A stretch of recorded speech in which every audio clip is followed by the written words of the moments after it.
Yo, welcome to the My City podcast.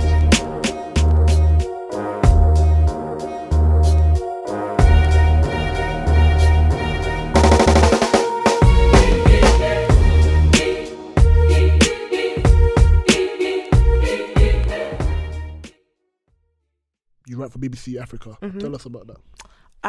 Okay, well, I have been at the Beeb for about 5 years now. The Beeb, you know. Okay, yeah, so sorry. the little nickname for it. That's what the cool people call it. Come on. So yeah, I started in 2014, and it was on a grad scheme via Creative Access, who are an incredible platform. They're a charitable organisation helping people from Black and minority ethnic groups to work in like the media and the creative industries. So I started at BBC Radio, but I've always had like a really big passion for like storytelling and documentaries. And I just think in anything, it's always good to sort of like have an open palette with your interests, and that's exactly what I did. I went in with the interest of documentaries, but whatever form that was told, and I didn't mind whether it was radio, whether it was TV, whether it was online, I just ran with it. Yeah. So over the years, it's been great to work in, several different areas, whether that's BBC Two, learning about how programs are commissioned, to BBC Trending, to how to create stories that are like a really big talking point or hashtag, and hard-hitting news. I've worked on 24-hour programs where I've like done night shifts, seen all the mice in the building. Mice again, you know. Just honestly, I know, mouse everywhere. It must be a BBC thing then. And yeah, it's just it's been a really great, incredible experience, and you need thick skin to be in an industry like that. And this year has just been like, whoa, from working on the Nigerian elections, to being a voiceover / narrator for a really cool BBC World News documentary series that's literally airing all over the world. So what's that about? It's called The Outliers, and it's short documentaries that are about 10 minutes long, and they're very engaging stories that sort of change the narratives of things. So for example, there's one, I think it was episode 2 that I did a voiceover for, and it's in Seoul, South Korea, where if you're lonely or if you need company, you can hire friends, dates, or family members through this website, where you can create whatever scene it is, and you charge these people to be the actors in it, and it's real life, and it's just it's mad.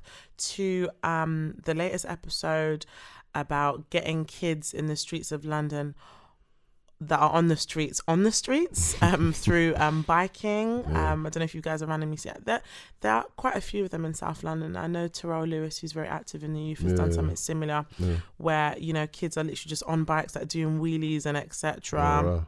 Traveling all around London and stuff, and just a way to sort of like build a community. And that was really close to home, sadly, knowing people who have lost their lives to knife crime and stuff. So I'm really, really passionate about broadcasting, challenging stereotypes, and it's great being able to do that not only at the B but at BB Travel Meetup. For real. And very briefly, it's great that you mentioned stereotypes.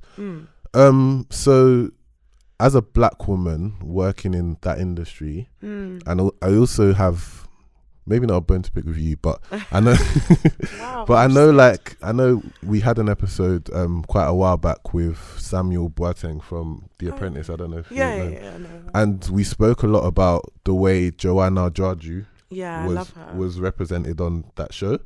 Like they really tried to paint her as aggressive and whatnot. It's a while back now, so my memory's a bit fuzzy, but basically my point is sort of the conclusion that we came to was that Black people in general, but Black women are painted as quite aggressive, and they're represented in the media, and obviously we consider BBC to be the media. So why do you think that is? And also, as a Black woman working in that industry, have you had any issues or anything like? No, I mean, I think in terms of the why, I just genuinely think it's just ignorance and not seeing those representations soon enough.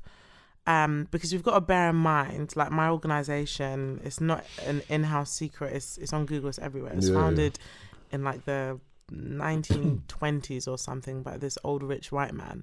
And those were the only kind of people that worked there. for a very long amount of time, and then we started coming in, and then we started creating these platforms for, you know, misrepresented audiences. And I generally think it's down to that, because these organizations have been so programmed and used to a way of thinking, a way of working, of seeing the same people. It was almost like a culture shock within their own culture. And it's almost like a slow burner. One thing that particularly irks me is not just at my organization, but several others, where they have this weird sort of like quota system of, by 2020, we want 30% of our stuff to be AME. And I said, well, what if it's 31%? You know, what happens then? Is it Why getting too Cardi B up in here? You know, so it's it is a bit silly, but I could definitely say through my 5 years in the industry, it has been really refreshing and relieving to see more brothers and sisters in the building, to see more. Obviously, a lot more can be done, but it's a slow burner, and I understand that given where we've come from. In regards to being a black woman in my industry, microaggressions do exist, but you'd be surprised to know that in my 5 years there, it's been more from not just people that are white, but I've had it from a couple of Asians as well. Oh yeah, but nothing actually, too I believe mad that's striking. true, But like one thing that comes to mind, you know, from an Asian colleague, oh Hannah, there's jerk chicken in the cafeteria today. And if I say there's curry, you'll be screaming, fam. Listen, they'll be calling man, give a Sally mash, HR. Yeah, Listen, no, honestly, I feel you. I feel you know, you still. so Yeah, it's not like, honestly, it's been less than 5 instances, and it hasn't even been a big thing that's made me want to raise it. It's just these tiny little microaggressions. Yeah. But, you know, I have other friends in other organizations that have had worse. Like, it was Tupac's birthday the other day, and I mean, the opening line obviously isn't good enough, but a white colleague said to her, she's a black woman, said, sort of like did a chest pump thing in peace, like, it's Tupac's birthday today, respect. So I've never had anything like openly, like, because I wouldn't know necessarily what to do in that situation. But colleagues of mine in my organization that may have faced something or may feel a certain type of way because of the fact that they are black, I'm happy that they come to me, or they can go to other brothers and sisters in the building, so that there's that safe space and we can have that conversation about it, but we're not quiet about it. We give each other that advice, like, yo, if you feel like you're being stereotyped, talk to an editor. And that's taken really seriously at the BBC in regards to, you know, editors that you speak to. That's why I can like talk so openly about this, you know. So having those conversations are important. But I think for me, nothing too wild, thankfully. And I'm currently working at BBC Africa, where most people are black. So I can come in on Monday with long hair. Tuesday, I'm not getting quizzed about... You can have your bantu nuts on Tuesday. Like, don't worry about anything, you know, my jollof rice can just be... in the air. It's not a conversation. It's not a thing. You know what I mean? And even with that, just even at people that work at BBC World, for example, people that are well travelled, and even non-black as well. Like, I appreciate those people that I work with also. Not in the sense that you have to start speaking to me in Yoruba because you've been to Nigeria a couple of times, but the fact that you took your time out to actually learn and understand the culture. So you're essentially a bit more woke. So I appreciate people like that also. Love that.